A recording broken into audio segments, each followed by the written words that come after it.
Bonjour à tous et à tous et bienvenue sur ma chaîne dédiée à l'immigration au Canada. Dans cette vidéo, je vais vous parler du garant de prise en charge financière. Si vous présentez votre demande de permis d'études, c'est un des documents les plus importants à fournir parce qu'en fait, ça va permettre à l'agent d'immigration de déterminer si vous serez en mesure de payer vos frais de scolarité ainsi que de survenir à vos besoins durant tout le long de vos études au Canada.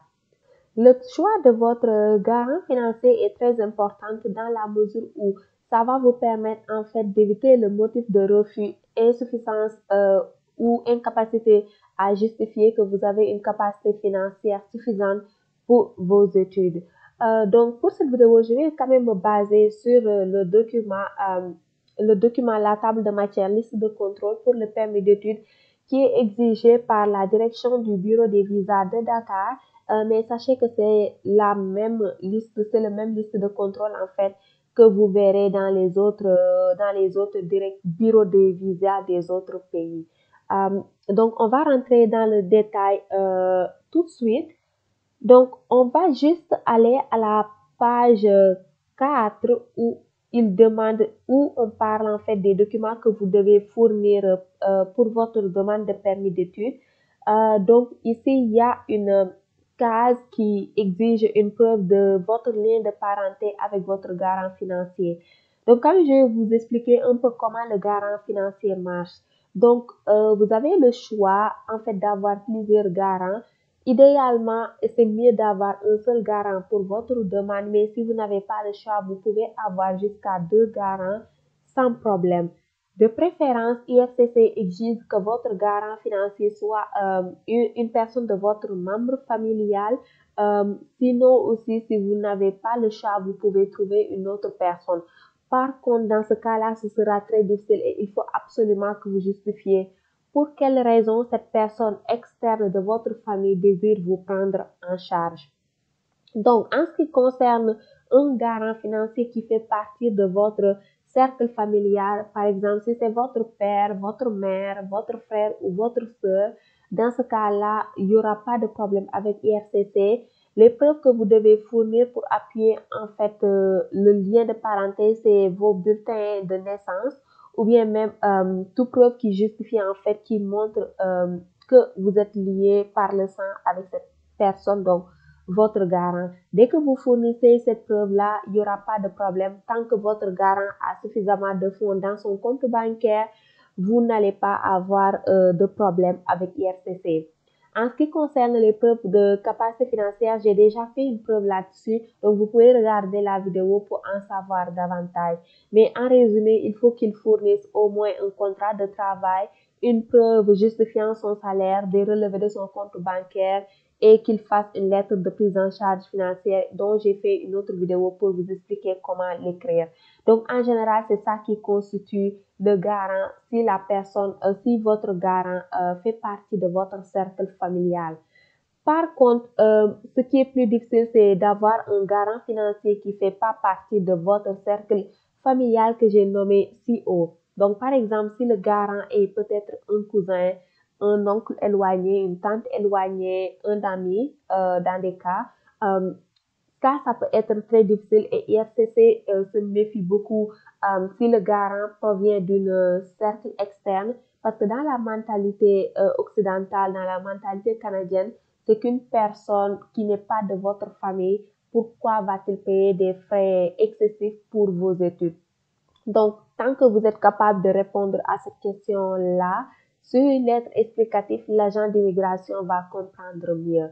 Donc, ce que vous devez faire si jamais votre garant n'est pas un membre de votre famille directe, c'est de faire tout d'abord une lettre explicative. Dans cette lettre-là, il faut que vous justifiez pour quelle raison cette personne désire vous prendre en charge. Si c'est un ami, vous ne pouvez pas juste dire parce que c'est un ami, il désire vous prendre en charge. Donc, il faut donner vraiment des raisons qui vont justifier vraiment pour quelle raison cette personne vous prend en charge. Par exemple, si c'est un oncle, vous pouvez dire pour quelle raison cette personne désire vous prendre en charge. Vous pouvez peut-être dire que vous le connaissez depuis, je ne sais pas, l'enfance, que vous viviez peut-être dans la même maison, que vous habitiez chez lui, ces genres de choses. Donc, chaque personne a une situation familiale qui est différente des autres. Donc, juste donner le plus de raisons possibles euh, pour quelle raison, en fait, cette personne désire vous prendre en charge.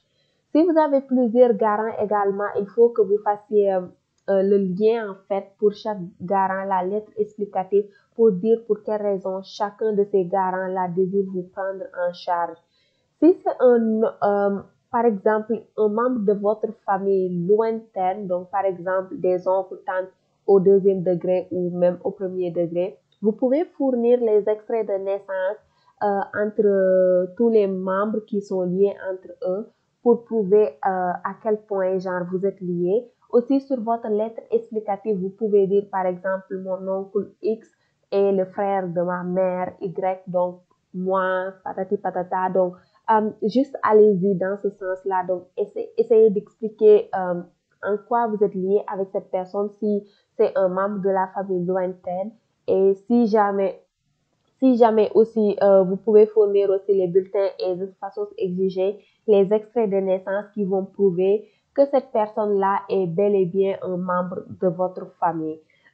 Donc, par contre, aussi un dernier point que je voulais soulever, c'est si jamais, par contre, votre garant, c'est un ami qui n'a aucun lien familial, genre, qui a vraiment aucun lien familial avec vous. Je vous recommande vivement de trouver une autre personne qui fait partie de votre famille euh, pour l'ajouter à vos garants. Parce qu'en fin de journée, l'agent qui va traiter votre demande va se demander pourquoi une personne externe qui va rien gagner à que vous étudiez va vous payer presque 60 000 $ sur 3 ans pour vos études. Pourquoi cette personne-là va le payer? Même si peut-être en Afrique, ça peut être, c'est possible, dans la mentalité occidentale, pour eux, c'est pas possible. Les parents, parfois, ne paient même pas les frais de scolarité pour leurs enfants. Donc, pour eux, pour qu'ils imaginent qu'une personne externe de votre famille va vous prendre en charge, ils n'y croient pas vraiment. Et sachant qu'il y a beaucoup de gens qui utilisent ces stratagèmes aussi juste pour pouvoir obtenir leur permis d'études, ils se méfient davantage. Donc, juste le conseil que j'ai à vous donner, c'est si jamais euh, votre garant ne fait pas partie de votre cercle familial, donc ça peut même être un cercle lointain, mais si ça fait vraiment partie, vous n'avez aucun lien de sang, essayez au pire de rajouter une personne avec qui vous avez un lien de parenté. Ce serait l'idéal. Mais si jamais aussi, si vous l'avez pas, vous pouvez tenter votre chance en passant par la demande normale. Vous pouvez également tenter votre chance avec VDE, mais sachez que tout va dépendre euh, de l'agent en fait qui va traiter votre dossier. C'est sûr que ce ne sera pas gagné davantage, mais écrivez une lettre explicative, répondez à la question à savoir pour quelle raison cette personne désire vous payer vos frais de scolarité, sachant qu'il n'a pas de lien de parenté avec vous. Dès que vous donnez assez de motifs valables, de raisons valables, l'agent pourra comprendre mieux. Donc, juste gardez ça en tête. Si jamais, par contre, votre garant fait partie de votre cercle familial, mais à un niveau éloigné, donc, par exemple, un cousin, un oncle, une tante, fournissez les preuves de lien de parenté qui existent entre donc, vos parents ou bien entre votre garant et vous-même. Si c'est un cousin, fournissez les bulletins de naissance pour prouver qui est la mère de qui est le père de qui, pour prouver en fait en quoi vous êtes liés. Aussi expliquer votre lien sur votre lettre explicative. Euh, Ça peut être expliqué soit dans la lettre de prise en charge financière, soit dans la lettre explicative des capacités de votre capacité financière. Donc, vous pouvez choisir comme l'un comme l'autre. De toute façon, en général, les agents d'immigration vont lire toutes les lettres explicatives que vous allez fournir. Donc, en résumé, c'était ça que je voulais vous faire aujourd'hui. N'hésitez pas à mettre vos questions en commentaire si jamais vous en avez, ça me fera plaisir de vous répondre. N'hésitez pas également à vous abonner si vous avez apprécié la vidéo. Merci beaucoup et à la prochaine.